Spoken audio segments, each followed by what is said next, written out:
Hello all my dear friends, my name is starter और आप देख रहे हैं नेचुरल फिजिक्स। सो आज हम लाए हैं लेक्चर नंबर 4 ऑफ ग्रेविटेशन। ठीक है, तो हमने 3 लेक्चर पढ़ चुके हैं ग्रेविटेशन का, जिसके अंदर हमने पढ़ा था फर्स्ट लेक्चर में that is Kepler's 3 law. Kepler के 3 लॉ थे।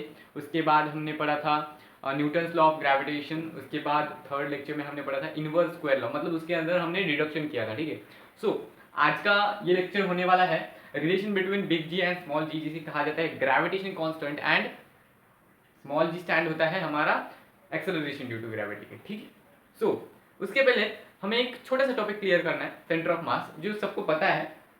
ठीक है, तो भी एक बार क्लियर कर देंगे। देखो, सेंटर ऑफ मास किसे कहा जाता है?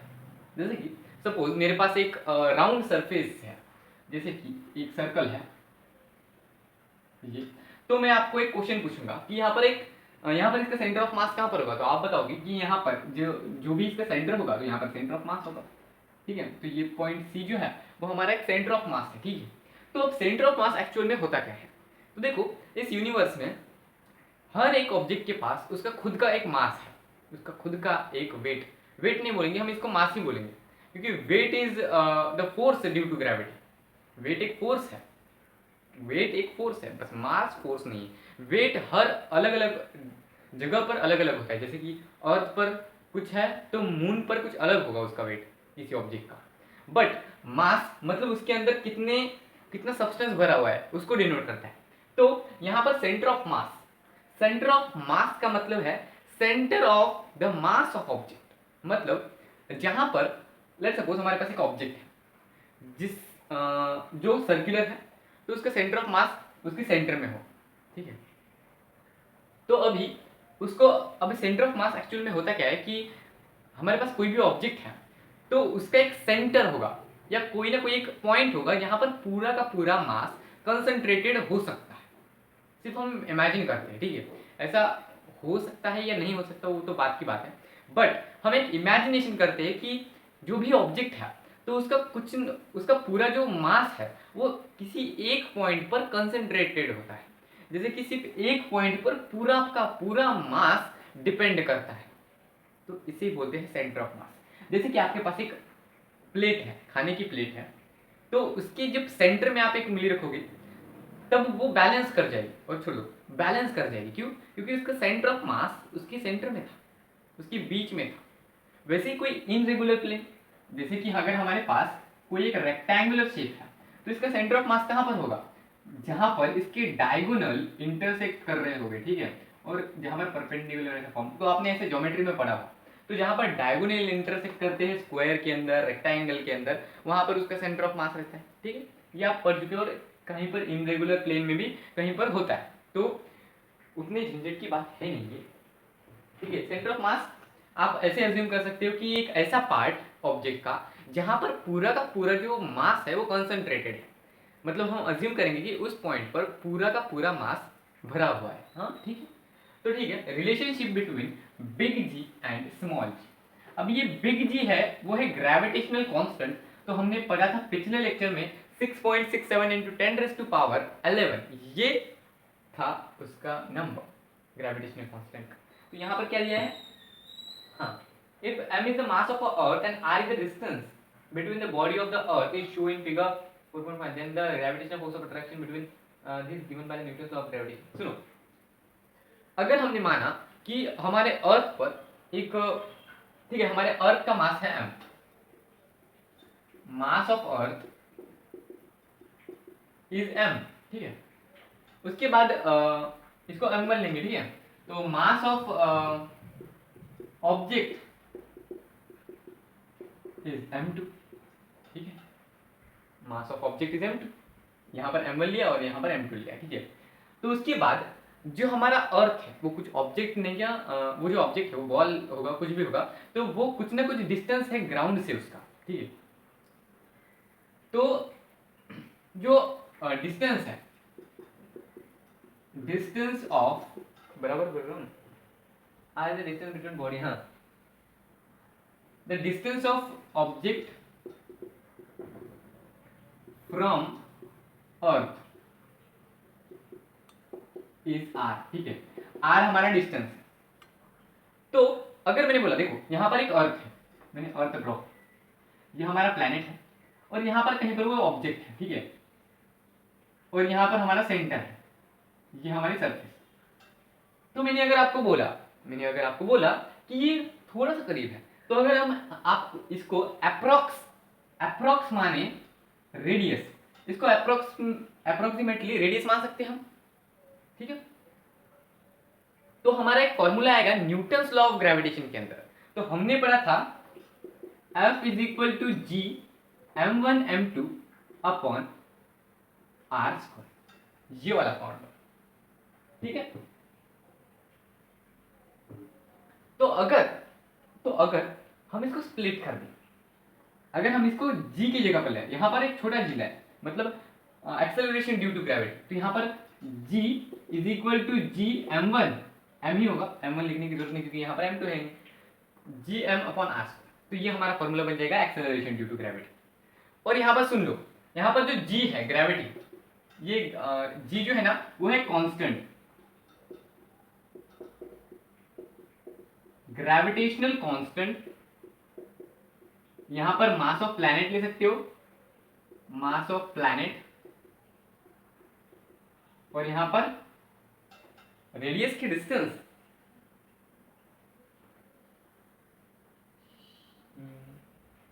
ये है डिस्टेंस।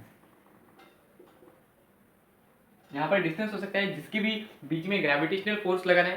सॉरी 1 सेकंड ना, एक मिस्टेक हो गई, यहाँ पर मैंने रेडियस लिया, सॉरी वो ऊपर रेडियस था, सॉरी यहाँ पर डिस्टेंस नहीं है, यहाँ पर रेडियस है। ये जो हमारा फॉर्मूला है जी, ये acceleration due to gravity is equal to gravitational constant into mass of planet upon r square, that is radius. मतलब ये फॉर्मूला हमें बताता है किसी भी प्लैनेट का एक्चुअल में, किसी भी प्लैनेट ऑब्जेक्ट का एक्चुअल में पूरा ग्रेविटेशनल फोर्स कितना है, एक्सेलरेशन ड्यू टू ग्रेविटी बता देगा इस फॉर्मूले से। और ये फॉर्मूला हमें बताएगा कि किसी भी प्लैनेट, सपोज कोई दो ऑब्जेक्ट है तो उसके बीच में ग्रेविटेशनल फोर्स कितना लग रहा है, तो ये हमें वो फॉर्मूला बताएगा। तो ये दोनों फॉर्मूले आप लर्न कर सकते हो, ठीक है।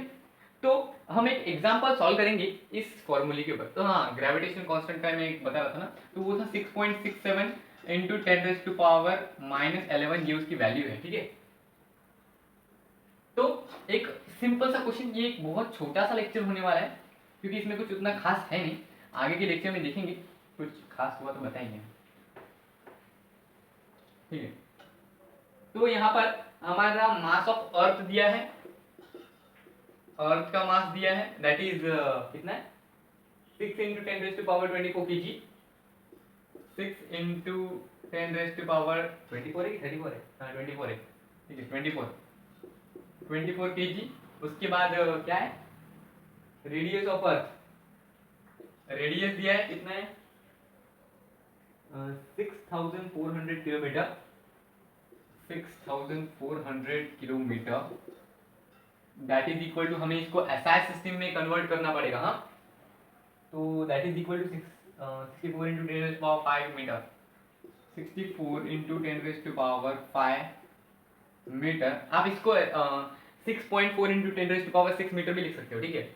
इसके बाद हमारा हाँ इतना ही, ग्रेविटेशनल कांस्टेंट हमें पता है 6.67 इंटू 10⁻11, लगाओ फॉर्मूला।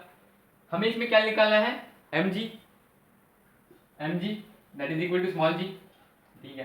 तो हमें एक्सेलरेशन ड्यू टू ग्रेविटी निकालनी, तो एक्सेलरेशन ड्यू टू ग्रेविटी, इसका फॉर्मूला हमने क्या लिखा था, g is equal to big G upon into m upon r square, ठीक है। r स्क्वायर ये फॉर्मूला था।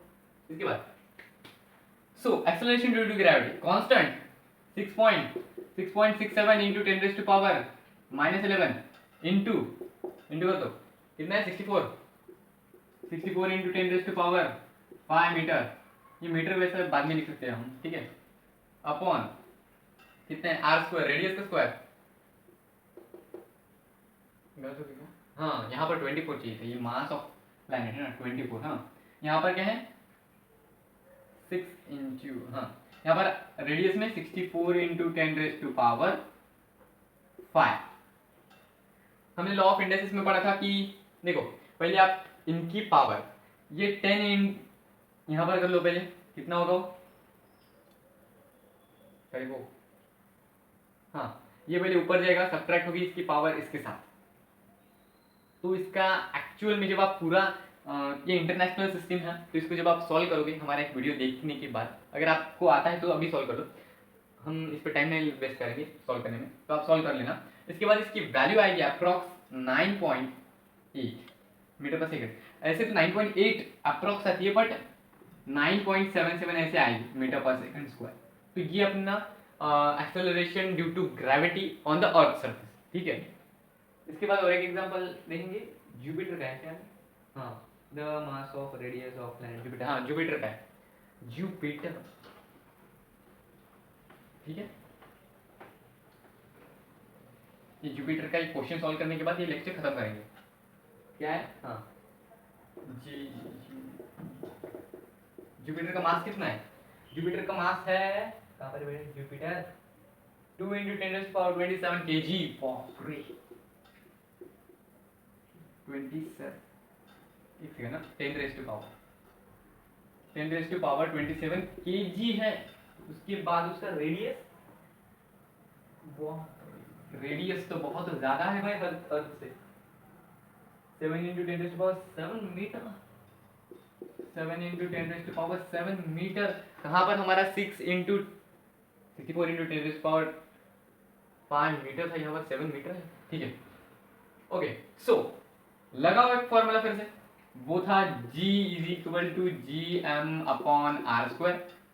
वो वहां पर नीचे जो मैंने इसके पहले जो क्वेश्चन कराया वहां पर स्क्वायर लिखना रहेगा, तो वहां पर स्क्वायर लिखना, ठीक है, उसका पूरे का स्क्वायर। तो वहां पर 25 होगा, तो 25 ऊपर जाएगा और वो नेगेटिव हो जाएगा, ऊपर जाके नेगेटिव हो जाएगा, तो वो 10⁻, जो भी होगा उससे सब्ट्रैक्ट हो जाएगी उसकी पावर, ठीक है। सो ये वाला क्वेश्चन क्या है?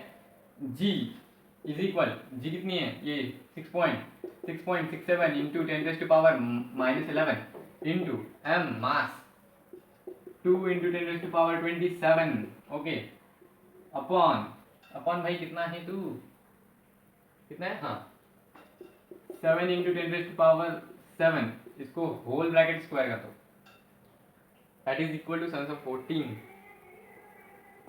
सॉल्व करो, इसकी अप्रॉक्स वैल्यू कितनी आएगी? यहाँ पर 6.67, इसके बाद 10⁻11,